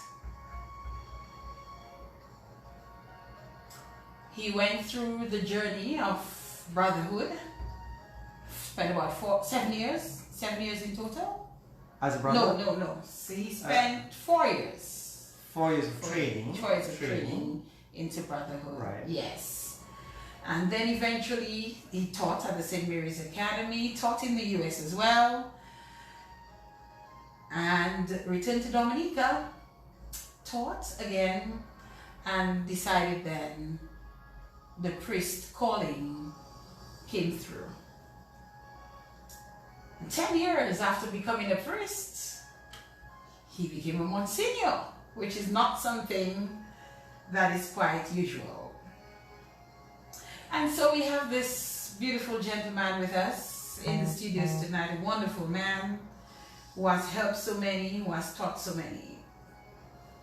But even as a priest, even as a man of the cloth, as you say, one is not immune to illness. And neither was Monsignor. And Monsignor is going to share with us now his story of surviving prostate cancer. And we will begin by understanding from Monsignor when it happened, how it happened. Monsignor. Well, it all happened like this. Every year I would have my medical checkup. And as the years progress, you know, certain things are happening, you take note of them. And by 2002, 2003, what was happening then was difficulty in urination, a little bit of a back pain as well. But prior to that, of course, as I did my physical exam every year, one of the tests I would do would be the PSA, which is the prostate-specific antigen. It's a blood test just to measure the antigen of the prostate and so forth. And the rating, the normal rating is between 0 and 4. Mm-hmm. And so they're monitoring all that. And by 2003, it had gone up to about 10. And with all the other small complications, my doctor who was here at the time, Dr. Etienne, Carissa Etienne, mm-hmm. suggested that I go to a urologist and maybe have a biopsy of the prostate. So I went to Barbados, and Dr. M. Tage, and biopsies were taken, and they all came back positive for prostate cancer. How did you feel? I tell you. Well, you know, I was 56 at the time. I'm 73 now. When you hear cancer, you just think it's death. Death sentence. Oh, yes. So I wept, and I called friends of mine, very dear friends. I can mention their names, Alvin and Francisca Knight. And I cried on their shoulders. I said, what is happening? They said, well, don't worry about it. You've found out that it is there. It has not spread, thank God. It's stage 1 cancer. Mm-hmm. Don't worry about it. Let's see what we can do about it. So then that was a bit of consolation. But still, I mean, in those days, when you hear cancer, you just think death. How much did you know about prostate at the time? Not a whole lot. I mean, prior to that, as I said, every year you'd go to the doctor and they take the test and so forth. I knew what the prostate was. I knew what prostate cancer was, the location and everything. But I didn't pay much attention to it as far as, you know, incidents of that. Although, one of the thoughts that came to me at the time was that my father also suffered from that sort of illness. It wasn't diagnosed as prostate cancer, but then I realized maybe it was that. Mm-hmm. You know, maybe it was that. He didn't die of that, but maybe it was that. And later on I found out that my 2 older brothers both had been diagnosed with prostate cancer. You know, at that time they were both in England. And Stevenson, who was the eldest one, he was doing hormone treatments. He would take an injection every 3 months or whatever. And my brother Robert had a radical prostatectomy, which is he removed the prostate gland altogether. And there I was, the third and the last of 3 brothers, also, you know, being diagnosed. So I had to go back to Barbados. And of course, the news was given to me that it was that. And the question was, what are you going to do? Because the doctors never tell you what to do. You give all the options. They said, well, the first option is to have it removed if you want, mm-hmm. have the operation.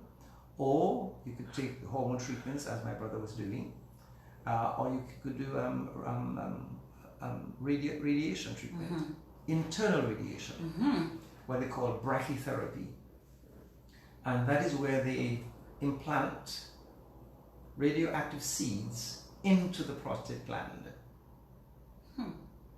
So that it radiates and it destroys the cancerous cells and so forth. So I talked to my family, I prayed about it, and I said, well, I will do the brachytherapy. That was option number 3? That's one of the 3 options. Yes. Because it was not that invasive.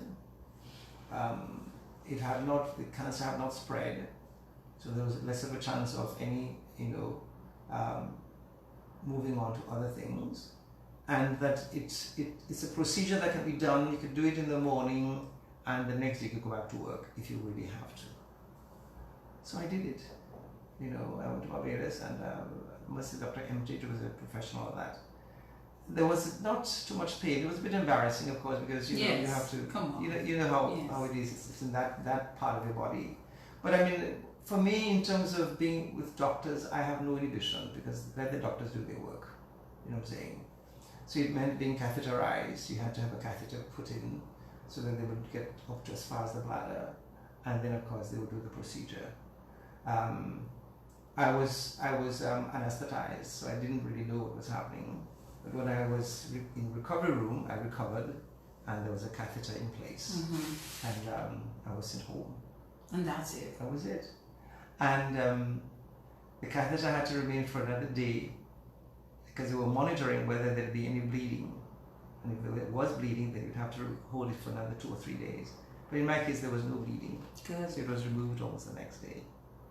There was some discomfort. So that when I went home, luckily, you know, Ferdina, when you go to these places, you really have to have people around you.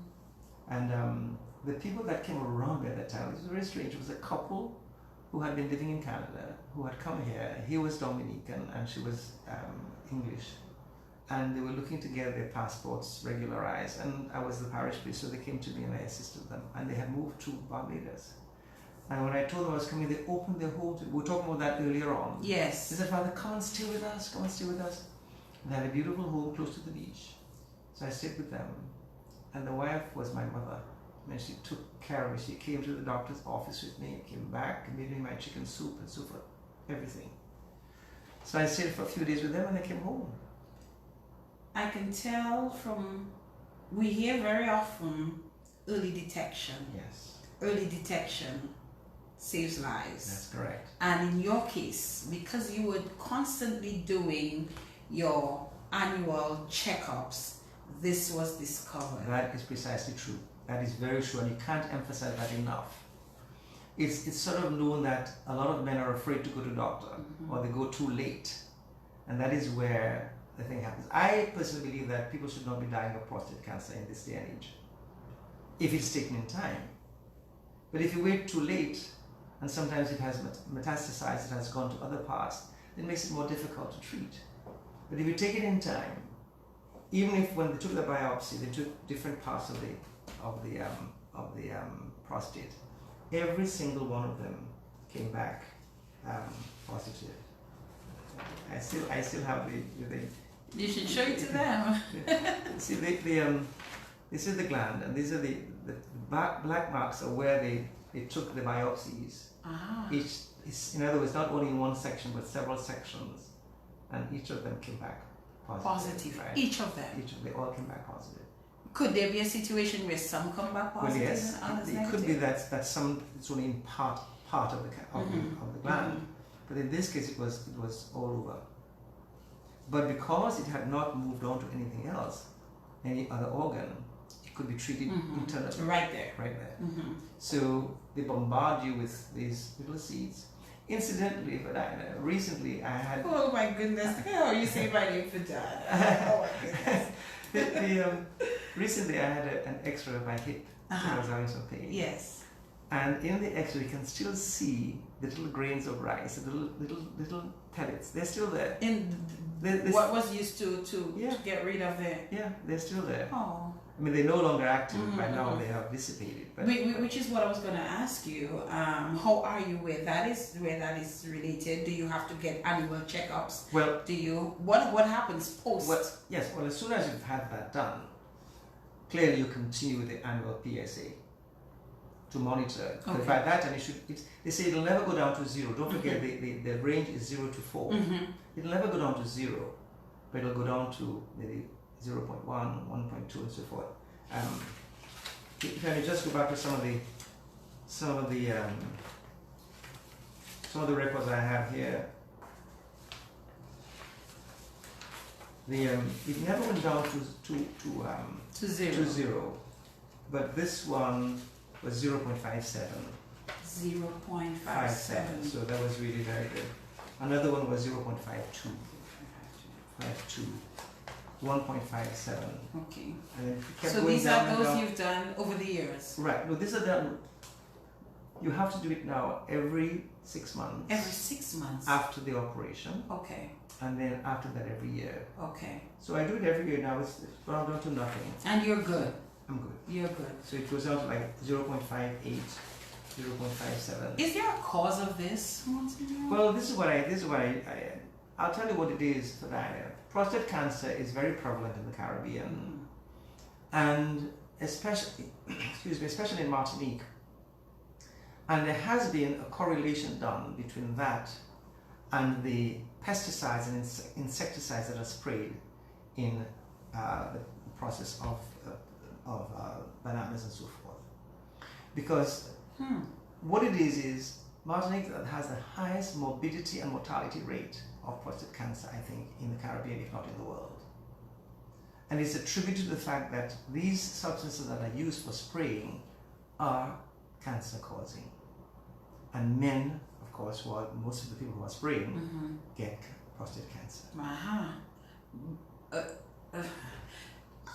So that is something to think about. Is it still being used? Well, this is it. I'm hoping that, as you know, a lot of the stuff that we use, a lot of the pesticides that are banned in developed countries are still being used in developing countries. Because almost like we don't have a choice. Exactly. But we have to be very conscious of that. Okay. And that sort of ties in with what I want to talk about tonight, which is the season of creation, that we are responsible for all of creation, and we don't put into the earth anything that we know the earth will not be able to get rid of within a few years. These pesticides stay there forever and ever. So that the earth itself becomes... killing our men. Yes. And the food that is grown also could be causing cancer and so forth. But yeah, the highest morbidity and mortality rate is in Martinique, and to a certain extent look at where we are. As well. Is there? I'm asking this for a friend. A friend wanted to know: is there a certain type of food that you are encouraged to eat to avoid getting prostate? Is there a certain type of food that you have to eat post? Not really. You eat well. You avoid dairy products because cancer loves mucus. So milk, cheese, anything that is dairy will augment, if you want, the mucus production in the system, and cancer thrives on that. So you avoid these things. But other than that, it's just you eat healthy. You try to eat healthy. Exactly. Stay away from junk food and that, fried foods and all this. Stay away from all that, and you're good. So there's quite a few men who are viewing and listening to the program. Some of them your students. Speak to them, Monsignor. What I would say to them, I have nephews, and I tell them from the time, and I should say also that prostate cancer is more prevalent in black men than in white men. We don't know the reason for that, but it's just a fact. I say to my nephews, from the time you hit 40, go and ask for the PSA or for whatever exam that is necessary. The other exam they do is what is called the DRE, which is the digital rectal exam, where the doctor would have to insert his finger into the rectum so that he can feel the prostate. And just by feeling it, they know if there's a lump, if there's anything else, they can tell you, well, something's happening there, especially if you don't have any symptoms. But for your own good, go ahead and do it. And make sure that you're screened. Thank God that the Cancer Society here, sometimes they have screening times, and so go and get it done for your own safety and for your own good health. Most important, don't wait until the end. Sometimes you have men who say, I have a backache, but I'm not worried about it, it's just a little backache. But it's consistent and it's chronic. Go. It may be nothing, but it may also be a sign that your prostate needs attention. So the word to the guys, to the men, get your annual checkups and get the PSA. It's a simple blood test that they take. They take the blood and they look at it, and that will give you the range between 0 and 4.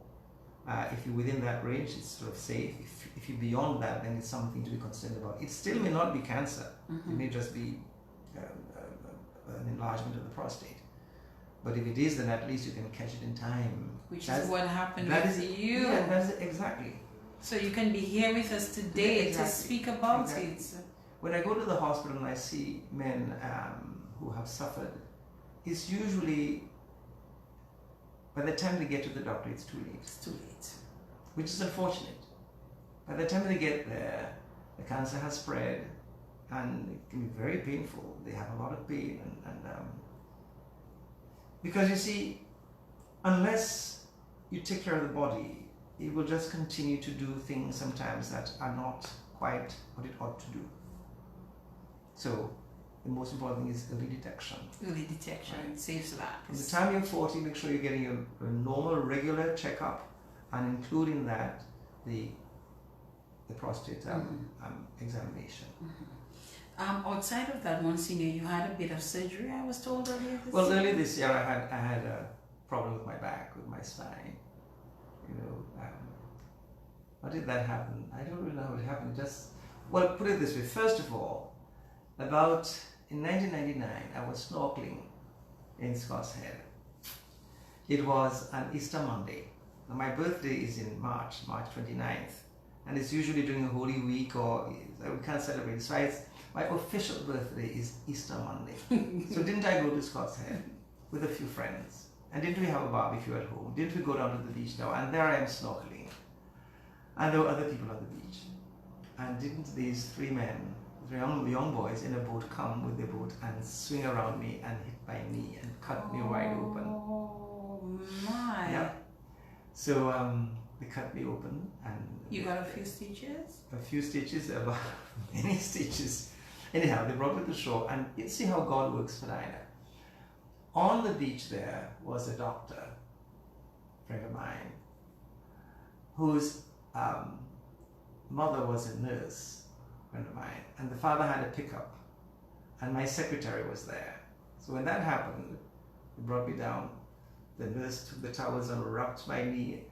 The doctor called for Dr. Paul. It was a holiday, so she had a private number for Dr. Paul. I was able to call him, tell him this has happened, please try to get to the hospital as soon as possible. My secretary is crying. I said, don't cry, call the bishop and tell him that his priest has been injured. So all the people who I needed were right there. Well, right there. And the pickup took me to the hospital. I got there, the bishop was already waiting for me. Within a few minutes, the surgeon came, Dr. Paul. And interesting, they took me to theatre to X-ray, and they're taking my chest. I said, "It's not my chest, it's my knee." They said, "But Father, you were in the sea, so maybe you had drunk water and your lungs. So we have to see whether your lungs are clear." These are things I wouldn't have known. No. And of course, they did all that. So they did a thorough checkup and right away into surgery. And they put me back together. So that was the knee. That was the knee. How is the knee, by the way? The knee, well, I had 15 years of no complaints, and the last few have been complaints, but I take it in stride. Okay. Okay. They say if you pass 50 and you don't have any pains, well, maybe you're not alive anymore. Yeah. So I take that. But what happened was that the back, the spine, and when I took the MRI. They realized that it was a stenosis. Stenosis is like the nerves are being pinched because the vertebrae are beginning to disintegrate. So the suggestion was to have surgery. Okay. So I did that in Antigua. Oh, you didn't do it here? No, I didn't do it here in Antigua. How did it go? It went well. It went very well. Again, I had people all around me that just embraced me. The doctor is Dr. Premper. He is a physician who lives in the UK, but is originally from Trinidad, and he comes down every 7 weeks to do surgery, and then in the Caribbean, another 7 weeks he goes to Nigeria.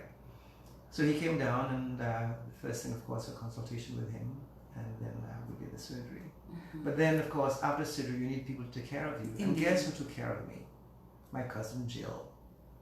Jill is the daughter of Erica, who's my first cousin, the sister of Ozzie Lewis. So Erica Williams was married to T.H., who now lives with Jill in Antigua. And their father stay with us. Stay with us. Well, that's something about Catholics. I guess maybe they're not Catholics. They're Catholics, right? But it's family. They take care of their people too. It's family. Yes. This is so wonderful. Thank you, Jill. Thank you, Max. I can't thank you all enough. Just embrace me. I stay with them, and they nurse me back to health, if you want. Good stuff. Yes. One of your students just told me that you got hit by a propeller one time. That's the one. That's it. It wasn't really a propeller. It was. I don't think it was, because the propeller would have smashed the knee altogether. Okay. But that's the incident. That's the incident that they're referring to. Right. Yes. When something happens to a priest, I heard you say, tell your secretary, call the bishop and let him know his priest has been injured. How important is that word gets to the bishop in quick time, or your head? Yeah, because the bishop is the head of the church, and he's our father. The bishop is the father of all the priests, basically. So it's like when I go to the hospital of the next of kin, I see the bishop. You see? Yes, he's the closest person I have here.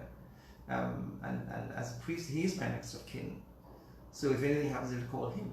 Interesting. And I'm responsible, yes. Interesting, because it's almost, it's like you work for the bishop. I work with the bishop. And you work with the bishop. Because I was saying to my boss wouldn't be my next of kin if I go to the hospital. But in your case, you're saying the bishop is your next of kin. He's my father. Okay. So next of kin. So the most important, but not only that, but I'm the vicar general, and my position is important, and therefore the bishop has to know if anything happens to me. Correct. So I said, well, inform him immediately. You know. In your pain. Yes, exactly. I said, don't cry. Call the bishop and tell him his name so that he knows, so that he's aware of his identity. Correct. Not only that, but for that, prayer is very important too. And I think in moments like these, you need prayers. Mm-hmm. And so who do you call for prayer? Tell the bishop and have him say a mass, have him pray and tell. And the word spreads, of course, over the whole community. And what happened to me then was that I couldn't stay in the hospital for more than a day or two, because people were so much wanting to see me that the nurses couldn't do their work. Oh, wow. So they had to send me home prematurely, with crutches, of course, and a cast on my feet. Oh, Monsignor, you were a disturbance. I'm telling you. The nurses couldn't do their work because everybody wants to come to see Father. Yes. Plus, I couldn't rest. Yes. In a situation like that, Monsignor, when a priest falls ill, do you have insurance? Yes. How is that taken care of? Yes. We do have insurance. Okay. We have health insurance and dental and optical as well. Mm-hmm. So, in fact, for all of my medical procedures, that prostate thing, that's the only thing I didn't mention that, but it was a very costly procedure as well. And it's unfortunate that it's so costly because not everybody can afford it. When Bishop Bogart also died of prostate, not of cancer, not of prostate cancer, he had lymphoma. And there was a fund set up in his honor precisely for that. I don't have the details of that, but I know that he wanted that to happen because he had suffered from cancer and died of cancer. But yeah, these procedures do cost, and unless you have insurance, it might be a bit difficult. But thank God we're covered. Of course, insurance doesn't cover everything, but it covers a lot. So. It covers a lot. And the diocese pays the rest. Okay, yeah. All right. How do you feel right now, Monsignor? Wonderful. You feel wonderful. I feel great. I mean, yes. I have my... You look good. People are talking about how good you look. Oh, I mean, yeah. this is what 73 looks like. No, I feel good. I tell people that, I've learned over the years to have a spirituality that is sort of, again, well-rounded. So when they say, what is your spirituality? I say, well, I pray hard, which is true. My day begins and ends with prayer. The prayers that the church reminds me that I must pray, and also my private prayer as well. Then I study hard. In my work, you cannot stop studying. There's a new book out. There's a new thing. You have to be on it. I work hard. I was telling you about my day of yesterday and my day and various kinds of work. And people come to me for advice and for consultation. I don't know them. They say, Father, I'd like to make an appointment with you. And you sit an hour, 2 hours. They're listening. Yeah. And then so I pray hard, I study hard, I work hard. What's the last one? I play hard. You play hard. Ooh. What does that mean? That means that I find time for myself. Yes, which is important. I play the guitar, sometimes I just sit and strum away. I love music. I put the music on, I listen, and I love the sea. The same sea where I got hurt, that's still my sea. So I was saying that on the way back from Saul's Regis yesterday, I had a dip in the sea. Yeah. You stop? Oh yes, if only for a few minutes. Between meetings, you go and you take a sea bath. The sea is very therapeutic. We have all the lovely hot springs, You go to those? Yes, I go to Tico and do a show. I go Monsignor. But this is, you have to take care of yourself. Yes. I often say that in general, women take better care of their bodies than men. They go for their massages and their pedicures and their manicures. Just what day Friday? And their facials. Yeah, but men are reluctant to do these things. But other than that, do what you like to do. You like sports? Go out, get some sunlight. Go out and mow the lawn, get some exercise, And yes, do get a massage now and then as well. and a pedicure and a manicure. The facial too. And a facial too, why not? You know, it's not just for the ladies alone. Do it, because it's all a matter of thanking God for this shell. Sure. And the shell is yours until you go, you know. Why do you have to not look good? I agree. You know, and eat well, eat properly. When I say eat well, I mean eat healthy, you know. Don't eat too much, make sure you get some exercise. I exercise every day. So I already get a sense of what some of your extracurricular activities involve. Exactly. And that's so important. It's really important to integrate all of this, because you don't get bored. Exactly. You don't get idle. You know, you enjoy your life. And according to my good friend, so. Exactly. And what I didn't say was that my ministry as a priest has brought me tremendous satisfaction in that I've traveled tremendously. I've traveled extensively. Throughout the Caribbean, I've been asked to do retreats, Lenten retreats and so forth. So I've been to pretty well all the Caribbean islands, with very few exceptions. Ministry. I have preached in the United States, of course. Charismatic Renewal has a very big conference every year in Scranton, Pennsylvania, and I've been there 3 or 4 times. I have preached in London, England, where the people of Dominica had this lovely La Salette thing that they did every year, and I've been out many times to do that and other things. I have preached in Ghana, West Africa, yes, when I visited there, you know. And so the Lord has brought me in various places at various times to do the work. And as you do the work, you learn, you grow, you experience, you share. We didn't mention the fact that as a musician, I have recorded 3 CDs. Yes, oh my goodness, we intended on playing a couple of these, but we wouldn't get around to it. But yes, show it to them. I'll leave them. You show it to them. Yeah, this is the journey of the soul. I did that was the first one I did in 2000. Nice. And it's a compilation of traditional Christian hymns. Okay. Amazing Grace, In the Garden, Just a Closer Walk with You, Precious Lord, Be Still My Soul. Be still my soul, the Lord is on my side. Sweet hour of prayer. It is well with my soul. He never said a mumbling word, and let mortal flesh keep silence. In times like these, balm in Gilead. There is a balm in Gilead to make the wounded whole. There is a balm in Gilead to heal the sick soul. So that's on there as well. Such a beautiful voice. Yes, and God will take care of you. I'd rather have Jesus and I surrender all. That's the journey of the soul. Somebody was asking, are they sold anywhere? You can get them. I have some. They're not sold. They're sold at the bishop's office. Okay. But they're not sold in the bookstores. Okay. Except in Martinique, where when I went last year to the youth conference and I sang, and they were asking for. Did you bring along? I hadn't, but I sent some to 2 bookstores in Martinique. And do you know that I was speaking to a friend of mine who now lives in France, who is originally from Martinique, and he said he visited his parents recently, and as he's passing the bookstore, he sees my CD. He had to get one, and he did. This one is the Sacred Classics.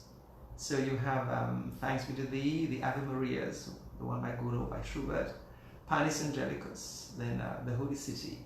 Last night I lay a-sleeping, there came a dream so fair. I stood in old Jerusalem, beside the temple there. And so that's what Jerusalem, Jerusalem, that one. And then you have O Divine Redeemer. And then a few others. The Lord's Prayer by Malot. Our Father, which art in heaven, hallowed be thy name. That one. And then you have Abide with me, down to the river to pray. Going home, he looked beyond my faults and you raised me up. That's on this one. You raised me up? You raised me up. Give us you raised me up so I can stand on mountains. You raised me up to walk on stormy seas. I am strong when I am on your shoulders. more than I can see. So that's on this one. Nice. And the other one. These are beautiful. The third one I didn't have it, is the Christmas collection. Okay. There's some Christmas songs that I love. Christmas is around the corner. I do one in Italian, one in French, one in Latin, and the others in English. Okay. Now, for the viewers, I know you did a bit of singing in there, but the Negro Spiritual, somebody wants you to do that. Can you do a little of that? Well, Balm and Gilead is the Negro Spiritual. The one that I normally do, especially when I'm in a group with children, is the Witness. Okay. It's because it takes in, as in many of the Negro Spirituals, a bit of instruction from the Bible, and then it's also an invitation to give yourself to God. So this one is the Witness. It goes like this. O Lord, what manner of man is this? All nations in him are blessed. All things are done by his will. He spoke to the sea, and the sea stood still. Now ain't that a witness for my Lord? Ain't that a witness for my Lord? Ain't that a witness for my Lord? My soul is a witness for my Lord. You read about Samson from his birth, strongest man that ever lived on earth. Way back yonder in ancient times, he killed 10,000 of the Philistines. Now old Samson went wandering about. Samson's strength was never found out, till his wife sat upon his knee. She said, tell me where your strength lies, if you please. Now Samson's wife, she spoke so fair. Samson said, cut off my hair, shave my head just as clean as your hand, and my strength will be like a natural man. Old Samson was a witness for my Lord. Samson was a witness for my Lord. Samson was a witness for my Lord. My soul is a witness for my Lord. There was a man of the Pharisees. His name was Nicodemus, and he didn't believe.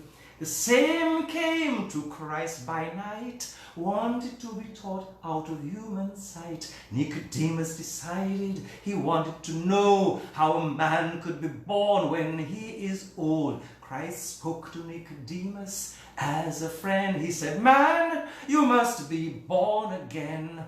Marvel not, man, but if you want to be wise, repent, believe, and be baptized. Then you'll be a witness for my Lord. You'll be a witness for my Lord. You'll be a witness for my Lord. My soul is a witness for my Lord. Here's another witness. Oh, there's another witness. Oh, here's another witness. My soul is a witness for my Lord. My soul is a witness for my Lord.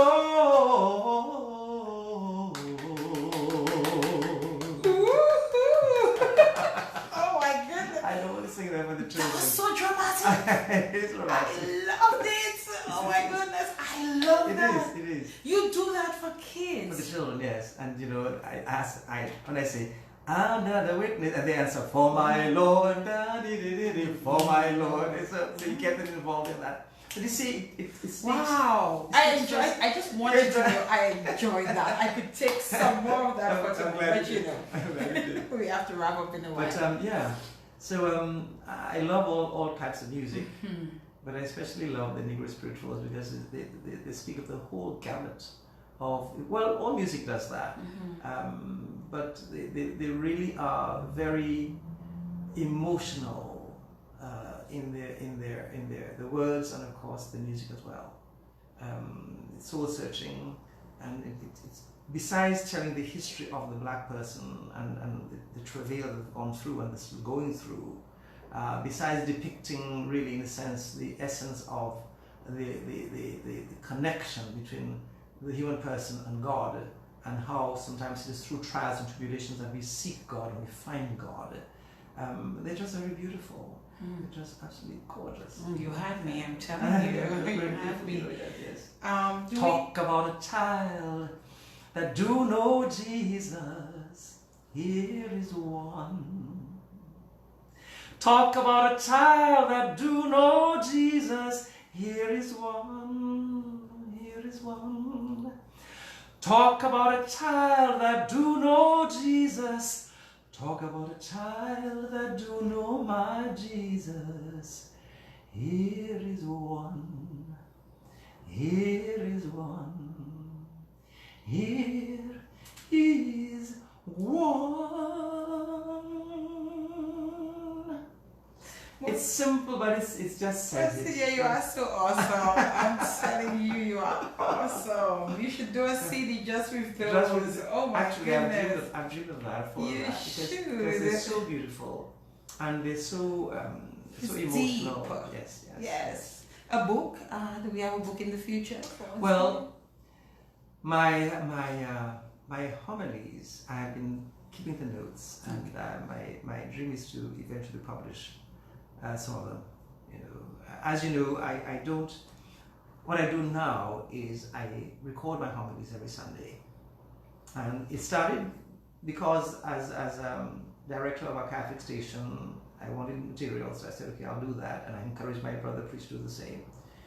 But then I realized that more people want to hear it, so now I record it and I send it to all my contacts. Okay. And some of them send it to their contacts. Mm-hmm. So it's more in recorded form, but I also, as much as possible, I write all my homilies. So my dream is that someday I will be able to publish. Not a biography. Not a biography. Well, no. Who knows? You never know. That's simply my homilies. Yes. Monsignor, listen, I've had such an amazing time with you. Thank you. On the program tonight, and I'm sure the listeners on Q95 and whatever other mediums they're using, and the viewers on social media will totally agree with me that you've been an amazing guest. Thank you. I would like to give you the opportunity to share some final remarks with us as we wrap up the program. Well, first of all, I want to say thank you to you, Ferdina, for giving me this opportunity. I don't often speak about myself. You know what I'm saying? You don't normally speak about yourself, but I think sometimes it's good to do that and let others know. To the benefit of others. Of others, exactly. To let people know that, for example, my beginnings. I grew up in Scott's Head, the little boy on the beach, nothing special, nothing different, nothing exceptional. But here I am, a priest now for 34 years. Prior to that, a Christian brother teaching for how many years? Touching lives, So you never know what God is going to do with you and for you. Never limit yourself and say, well, I was only born in Scott's Head, what I know. No, it's not what you know. What is there to explore? There's so much more. I tell people the sky is the limit. You can do pretty well anything you put your head to, if God wants you to do it. Have faith in God. Be grounded in that. I believe in that firmly. Learn from others. Listen to those who are around you, and learn from everyone you meet. Meaning, from some of them, you'll learn what not to do. You say, at that age, I don't want to be like so-and-so. And from others, you say, I want to be like that when I get to be their age. Everyone has something to teach you. Never feel that you are better than anybody else, but want to learn as much. And recognize also that everything you have comes from God, that you owe it to God to explore it. My goodness, Ferdina. If you have a gift, you owe it to God to develop the gift, to polish it to make sure I'm polishing now. Yeah. Mine, I'm wanting you with you. Yes, I have a gift. I'm polishing that gift with you tonight. Polish it so that you may be a diamond in the rough, but then it's polished and it's brilliant. That's what you have to do with your life. Seek all the avenues that are available to you to develop and become what we always say, the best version of yourself. Of course, none of us is perfect. Learn your mistakes and be brave. Know what your weaknesses are. Work on them. but capitalize on your strengths and give as much as you can. One of the things I didn't say that in terms of my spirituality, Tell me. I say pray hard, work hard, study hard, play hard. Is the last part, I don't normally speak about it, is to have a heart for the poor. That young man mentioned that I sent him to school. Mm-hmm. He didn't have to say it, but I'm glad he did. Because he was happy that I shared that. Yes. So and that is it. To see those who are in need and to do something for them. I say most of us have more than our share. And there are others who have nothing. I think it's St. Elizabeth Seton who said, to live more simply so that others can simply live. Simple as that. Yes, some of us have too much of everything. And we don't recognize those who have nothing at all. And we keep it all for ourselves. No, share it as much as you can. You will have even more. You will never be in want. So that's what I want to say. That's what I want to end with. And to thank God for the gift of life and to thank God for this opportunity. I tell you, I had a wonderful time with you, Monsignor. I enjoyed it too. It was like it was just me and you, here just chatting. Thank you for that. Thank you for being a wonderful guest. You're welcome. Thank you for having me. My absolute pleasure. So we kind of took back our time that was taken from us earlier. Thank you everyone for tuning into the program tonight. Thank you, Monsignor, for consenting through the Dominica Cancer Society, as a matter of fact. Yvonne, good evening. I know you're locked in and you tuned into the program, so thank you so much. And we did, in fact, have a good one. And I hope if there's one thing that the men in particular take from this program tonight, Monsignor, would be to ensure that they do their annual checkups and do the PSA exam. Yeah? Exactly. All right. Just a simple blood test that gives the level of cancer that may be available or that may be present. In the blood. Yes. In the blood. All right, so we'll be back here next week, Monday, God willing. Look out tomorrow morning for the post of tomorrow's, next week, Monday's guest. Should be a good one. In fact, our guest next week is celebrating her birthday just 2 days after she appears on the program. And a milestone birthday to be at that, to say she will actually be celebrating a milestone birthday. So it's going to be a little celebration here next week, Monday too. That's a wrap, folks. Have a good night. Thank you everyone for your support, for viewing, for listening. Always a pleasure. Good night.